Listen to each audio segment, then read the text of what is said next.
Hello and welcome to Thinkpod, powered by the FII Institute. I'm your host, Mark Barton, and for over 2 decades, I've been at the forefront of global conversations on the issues that matter the most.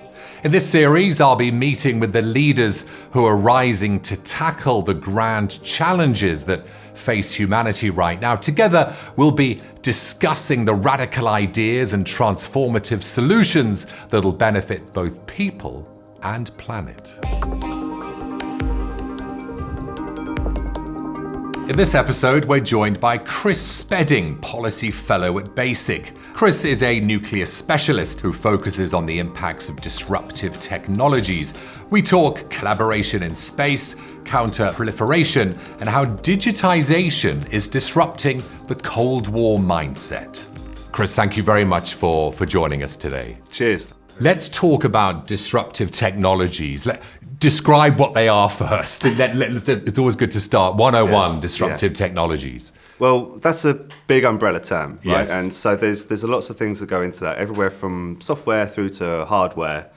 Every one of those technologies carries a different character of risk and a different type of risk to certain stuff and a different trajectory that it's going on. One of the things that is often talked about, we hear a lot about AI and about robotics. These are things that are difficult to define in the first place, right? So automation and how far you go from automation until you're talking about artificial intelligence. These are all parts of the conversation. But in general, we're talking about technologies that either are new and change the way that we do things, or they're old technologies used in a new way. So we're trying to keep an eye out on these kind of technological risks as they come through. So how credible then is the threat to nuclear safety from these disruptive technologies? First thing to sort of note about this is that, like I said before, many technologies are different and they have different characters of risk. Yeah. The second thing to think about is that they also are changing all the time anyway as a result of technological progression. So advances in materials and advances in modelling and advances in miniaturization are all creating the environment for augmented nuclear systems that add extra risk to the environment that we're looking at. And as a result of that, we kind of end up in this situation where the main risk comes from uncertainty. So we've got decision makers, military leaders, and we've become accustomed to ballistic missiles as the usual delivery method of a nuclear warhead. But there are these new things that are coming into this deterrence dynamic, such as cyber attacks and novel delivery methods of nuclear warheads, that add in this level of uncertainty and anxiety amongst decision makers. Let's talk about cyber attacks. How could a serious cyber attack impact, let's say, nuclear command and control centers? You could have something like it could introduce false data, or it could introduce a block between two communications nodes or something and stop you being able to talk to your missile silo commanders. Or it could entirely just shut things down or shut things off. There's lots of different ways that it can interact with a networked system like a modernised nuclear warhead. What's the worst case scenario then? Well, the worst case scenario is the worst case in which we could really... Yeah, is that a nuclear weapon would be used as a function of this. Let's talk about space systems, because there's an increased concern around threats to space systems. How confident are you right now that the global community can reach some sort of consensus when it comes to space security? Yeah, so we had quite a productive open-ended working group session, and that's kind of working quite well on the new resolution on responsible space behaviours. Yeah. And that is attempting to address a couple of problems, and some of the main ones are space debris caused either by defunct satellites, by rocket launches, or in the worst case scenario in the sense, direct descent anti-satellite missile launches. So that's where you would use a missile to destroy a satellite. And that creates a big cloud of debris that can damage other satellites, and that chain can kind of go on and continue. And we rely very heavily on space for Earth observation, for communication, for disaster relief, that kind of thing. There's really critical infrastructure up there, and not just civilian, also military, nuclear. And so there's that sense that we're trying to protect the assets that are up there from this space debris problem. And we are also trying to understand the rules of the road. So when satellites are on orbit, what are they doing when they're up there? If you own a super secret spy satellite and one of your adversary satellites comes close to you, you're going to be nervous and anxious about what that other satellite is doing. And I think that in general, the community wants to create a system where they can get on with what they want to get on with in space without being interfered with. Mm-hmm. And I think I'm hoping that will to create that environment is what's going to push through some kind of meaningful change on this. I'm glad you mentioned civilian, we'll call it military versus civilian nuclear. Is it important we make the distinction? There is a lot of shared DNA between civilian nuclear technologies and military nuclear technologies. A lot of the technologies that go into that and the science and the chemistry is very similar.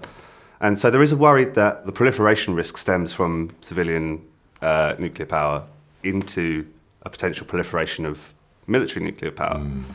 And so we do have to make that distinction. In terms of whether or not the disruptive technologies are the same, kind of. So AI will make a difference to delivery of power, for example, making that most efficient way. And again, those sort of, like I said before, modelling, we're getting better at that all the time, which means we're going to design slightly better reactors, all this kind of stuff.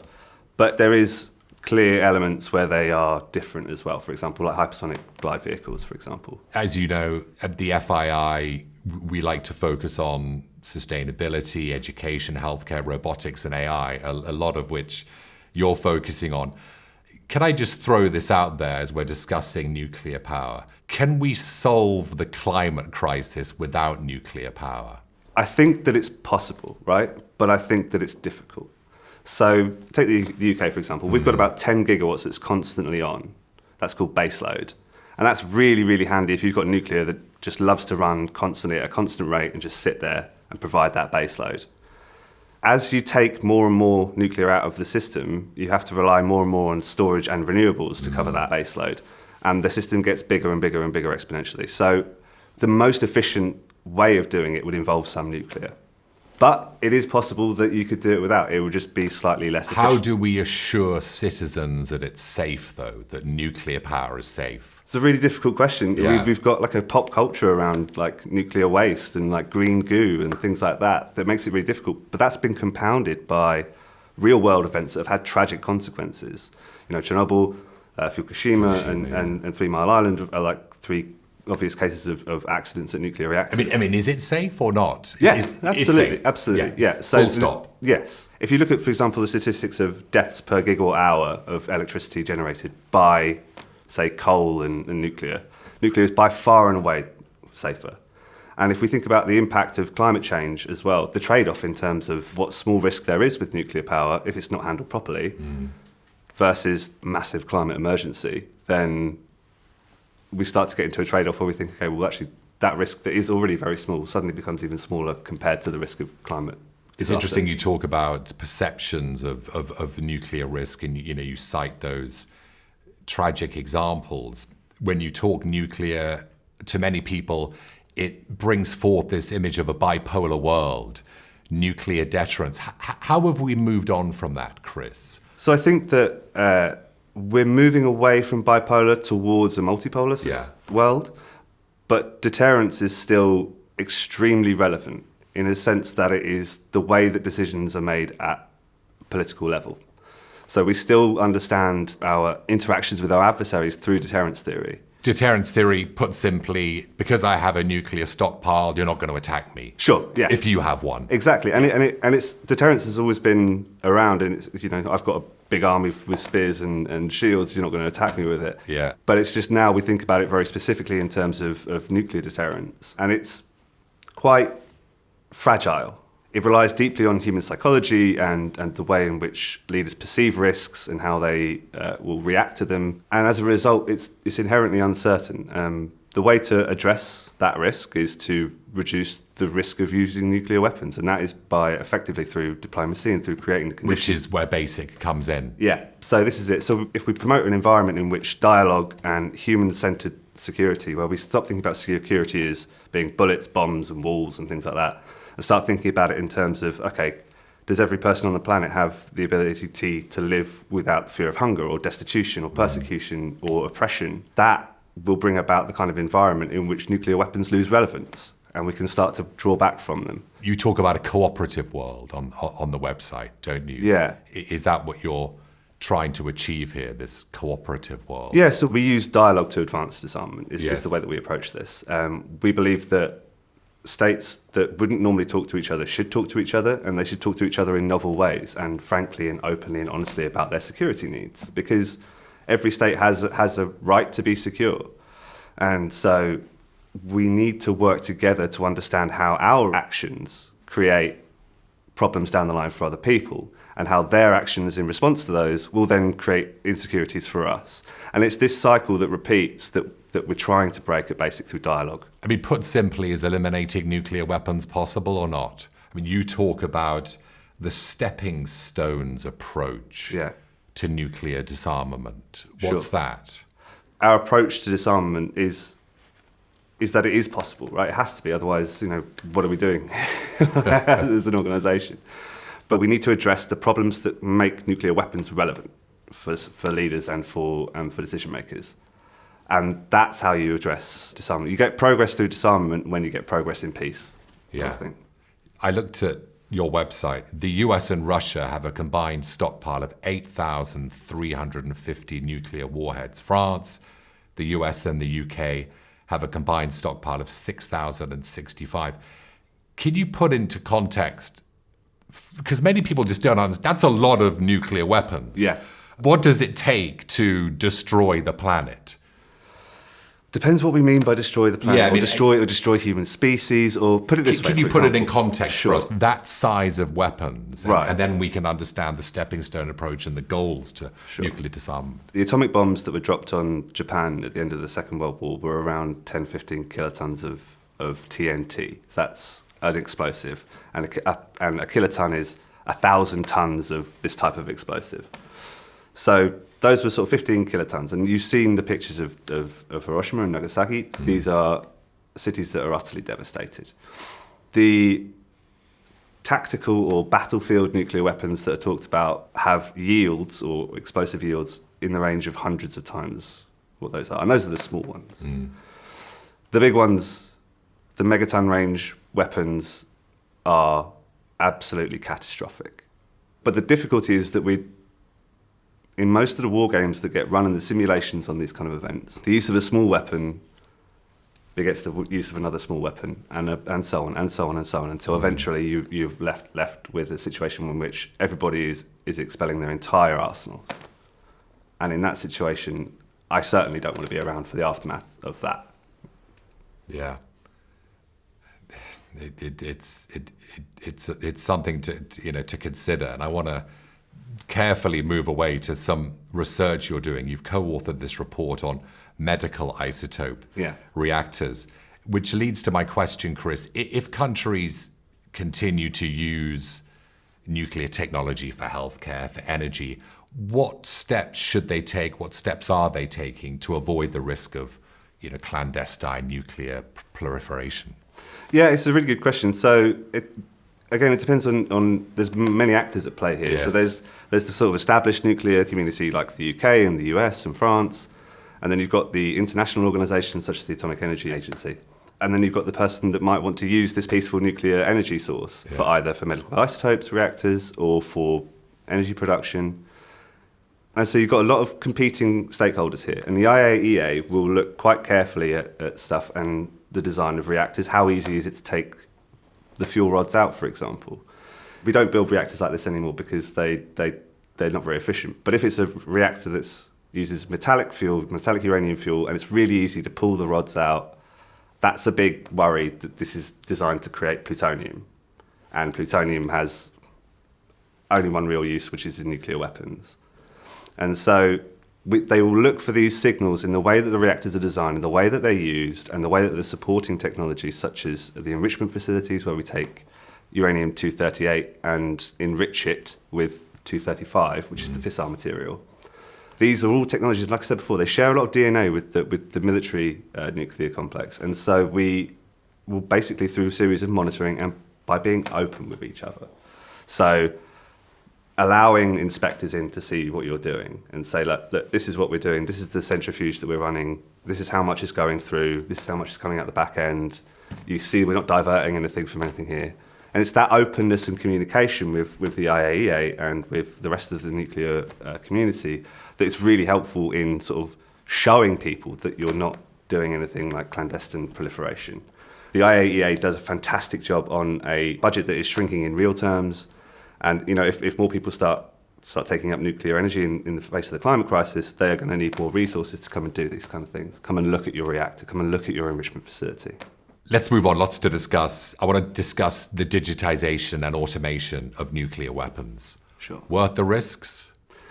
Well, it depends. So there's almost certainly levels of automation and sort of machine learning that's already goes on in either nuclear weapons or their ancillary systems.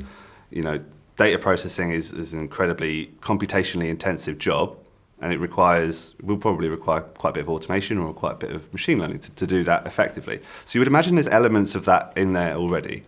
And I think there's ongoing discussions in the US about the modernization of their arsenal. Yeah.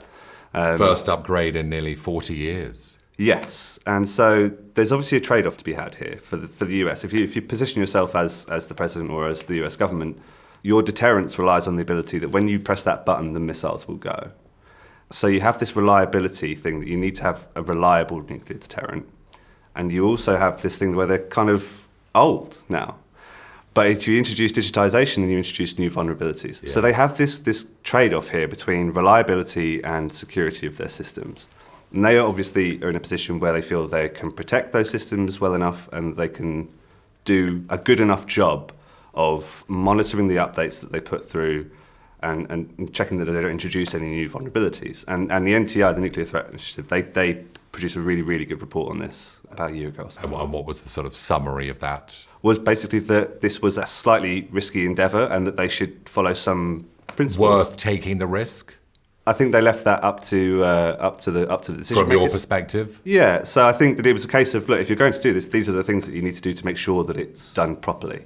And those are, check your updates, make sure that they go through a proper process of vetting, produce a series of processes to ensure that what you're doing doesn't introduce new vulnerabilities into a system which could result in the launch of nuclear missiles. And when it comes to ML and AI, these emerging technologies, how are they disrupting conventional understandings of nuclear theory? Yeah, it's interesting. So when you talk to ex-decision makers across the spectrum of states, sometimes they refer to this thing of the fire hose of information, right? And that they worry that if AI and ML kind of kick off, the amount of data that we'll be able to access will be coming at them at such high speed and with such low levels of trust that it will paralyze them. Mm. That's the worry that they speak of. But these are an older generation of decision makers who are now retired that I'm talking about here. And they may react differently to a younger generation who would be more au fait, who grew up in the internet era. That's something that a number of organisations are looking into. Like, what will future generations do differently as a result of their internet literacy? Yeah. And it all comes down to trust, right? Do you trust that the machine learning algorithm has been trained on data that's not bad, basically? And you can't really give a blanket answer to that because it does depend on the machine learning algorithm. It does depend on its training data. So you have to go case by case, but there are principles around it, which is, don't give it bad data. Garbage in, garbage out, as the classic adage goes. We intimately trust another human being. Yes. When they go through and they've been looking at a picture and they say, I'm absolutely certain that this is, a truck leaving for this thing that's bound with this thing. You go, all right, okay, I trust you because of your experience. But it's very difficult to get that kind of response of why it chose that decision when it's an AI. Because to go through the series of calculations that it does to work out whether or not it has an answer to something, very quickly you get into a position where we as human beings cannot understand the numbers involved and why it's doing a certain thing.